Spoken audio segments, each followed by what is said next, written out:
Concrete compression में तो शेर है, लेकिन टेंशन में डेर।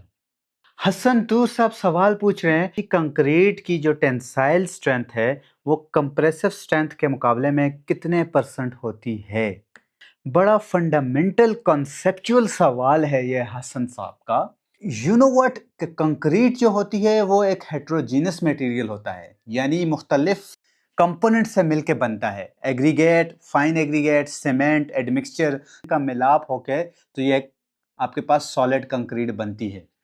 जब ये सारी चीजें मिलती हैं तो इनके अंदर छोटे क्रैक्स रह जाते हैं। अब उन क्रैक्स को जब आप उस पर कंप्रेशन करेंगे तो वो तो क्रैक्स मजीद क्लोज हो जाएंगे, but when it comes to the tension, तो जब आप कंक्रीट को टेंस करेंगे, खींचेंगे, टेंसाइल स्ट्रेंथ लाएंगे, तो वो क्रैक्स ओपन अप हो जाएंगे। वो आपका कंक्रीट को फेल कर देता है, जिसकी वजह से कंक्रीट आपका टेंशन में लोड ही नहीं ले पाता। तो कंक्रीट की टेंसाइल स्ट्रेंथ कंप्रेसिव स्ट्रेंथ के मुकाबले में 7 to 10% की होती है।